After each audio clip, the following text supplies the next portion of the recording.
Senator, what was that like?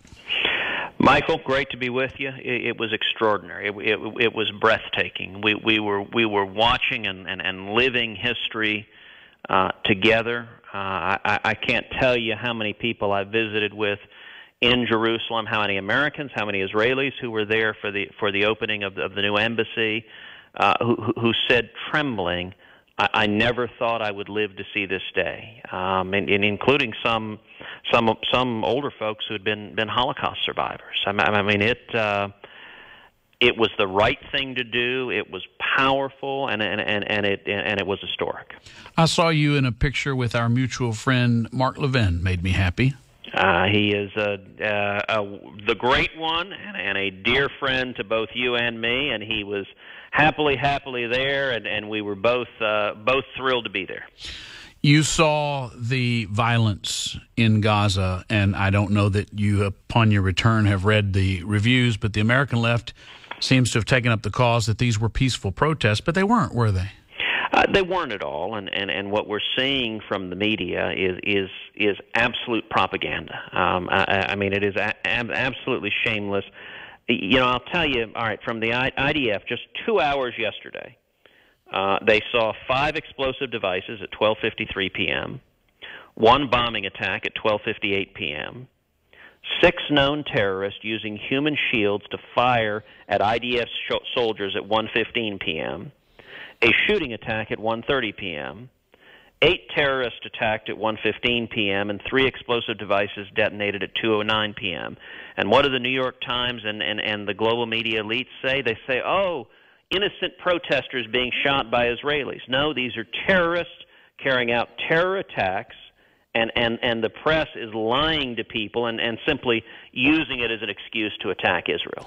Senator Ted Cruz is our guest. I saw of the first 28 deaths that were identified, 26 of the 28 were confirmed by both American and Hamas sources as being Hamas agents.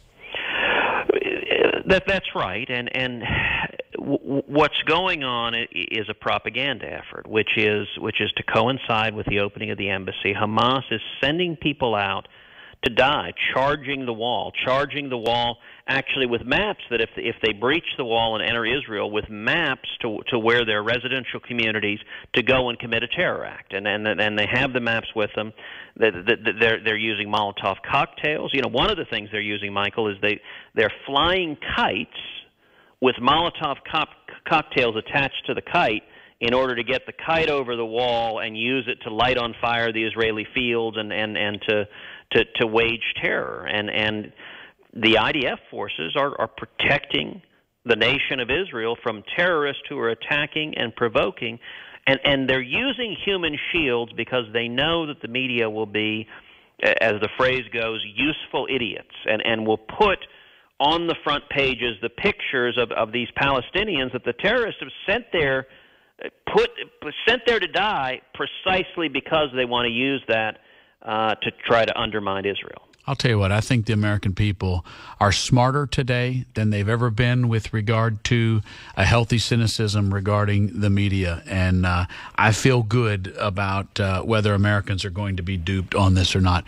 On the issue of foreign affairs, foreign policy, are we going to see peace on the Korean Peninsula in our lifetime now?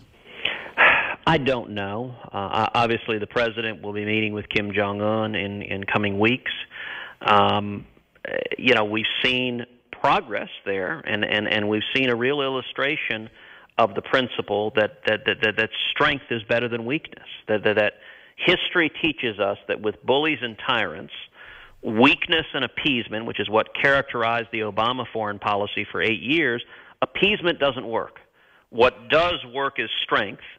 And I think we've seen through President Trump's foreign policy, we've seen a change in the behavior of Kim Jong-un. Now, that being said, I remain deeply, deeply skeptical of Kim Jong-un.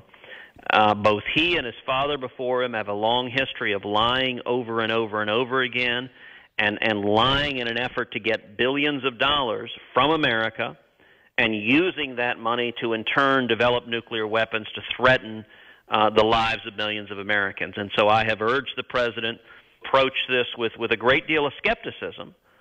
But that being said, there is no doubt that strength is more likely to yield results than weakness, and that's a dramatic improvement from the prior administration. Senator Ted Cruz is our guest.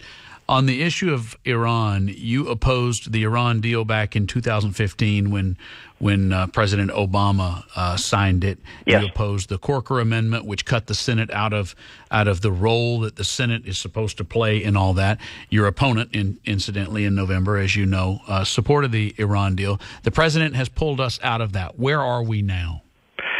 Well, the president's decision on the Iran deal was exactly right.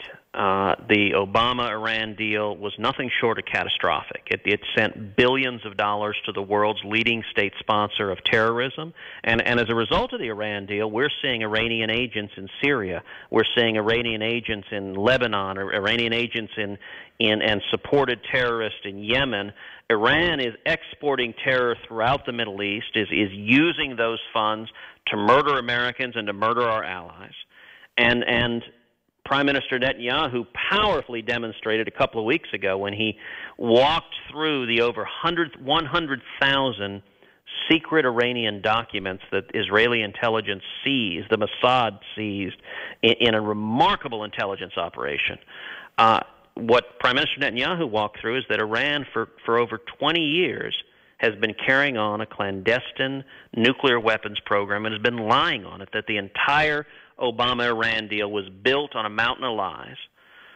The president did the right thing pulling out. It was something that I had advocated aggressively and with the president directly. There was a big fight in the administration about whether to pull out of the Iran deal or not. Both the State Department and the Defense Department wanted to stay in the deal, and I made the case very directly to the president, to others in the administration, and the president made the right decision. I would note, by the way, it's that the battle lines on the debate were exactly the same as the battle lines on moving the embassy to Jerusalem, where, again, State and Defense didn't want to do so because the terrorists would get angry. And the case I made to the president of the administration is doing it will demonstrate to the world we stand by our friends and stand up to our enemies, and that, in turn, will further the long-term prospects of peace. I think both of those were historic milestones, and the fact that they occurred within days to each other really underscores the strength of it. Well, I think you're right. Senator Ted Cruz is our guest. I think you can stay with us for one more segment. Yeah. Senator Ted Cruz is our guest. Senator, I want to give you a moment to share your thoughts on this day where we remember officers killed in the line of duty. Well, we're all grateful to the incredible heroes who protect us every day, to the police officers that put their lives on the line. You know, just a few weeks ago, I hosted an event up in Fort Worth that was honoring fallen police officers and included a number of family members from the Dallas Five, the 5 police officers who were murdered during a Black Lives Matter protest. And it was incredible. We had hundreds of officers there and their families, and we stood and gave tribute to the service. And as Texans, we're grateful. We say thank you for it. And today across the country, we're thanking the everyday heroes that we live next door to, who keep us safe and secure, and we're grateful for their bravery. Amen. Well said. Very well said. Heidi, Catherine, Caroline, they're all good? They're all doing fabulous. You know, 2 weeks ago I took Caroline to see Hamilton, which was fabulous. And Caroline, who's 10, she knows every word to every song. When I told her I was taking her, she literally began dancing in the living room. She was so excited. And you'll be amused at a conversation I'll share. So the tickets were really expensive. Oh, so, I know. I took my boys. It's crazy. And so Heidi didn't really care about going, and Catherine is 7, so she's a little young.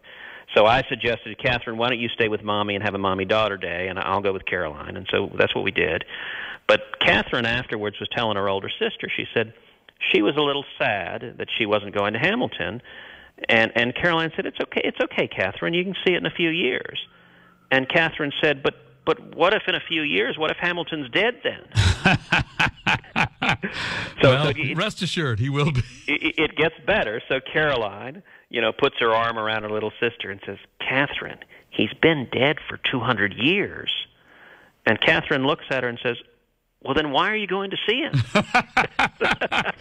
Well, I took my boys, and I will tell you, it was powerful. It led to a lot of conversations. It really, I loved the show, and it was, it may be the best daddy-daughter day I've had in years. We had a blast, the two of us. Well, I will tell you, our old friend and mutual friend Jim McGrath was with the Hamilton cast today. Mark Burns was photographing it.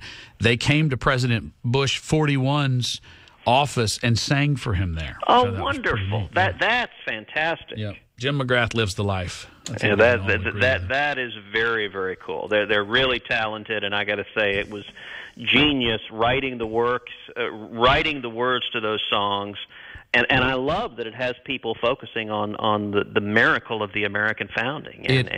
It is an incredible story, and it's an exciting story.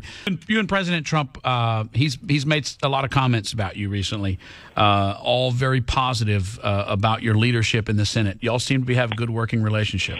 Well, we work together very closely, and I would say that my office talks to the White House and the administration literally every day, sometimes every hour. And what I told the president back in November of 2016, the week after the election, I got on a plane and flew to New York, went to Trump Tower, and spent 4.5 hours with the president and the transition team. And I said, listen, this is an historic moment.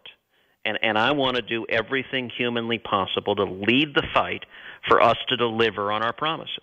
And that's what I've been doing the last year and a half. And we've seen massive victories. An historic tax cut that's producing enormous jobs and economic growth in Texas. And I helped lead the fight to get that through the Senate and bring Republicans together to deliver on that. Regulatory reform. I'm working with every federal agency to reduce job-killing regulations that are hammering small businesses, and Texas jobs are flourishing as a result. Obamacare. I led the fight to repeal the Obamacare individual mandate, and we got that done as part of tax reform. Now, we need to finish the job. That's obviously the biggest unfinished commitment, but repealing the individual mandate was a big deal. And then judges. We've confirmed an historic number of federal appellate judges, and I've been leading the fight to get that done as well. And so I've really been very proud to be able to work with the administration on conservative policy that benefits 28 million Texans, and that's what I'm going to continue doing is fighting for Texans. Thank you for your service. We'll talk to you soon.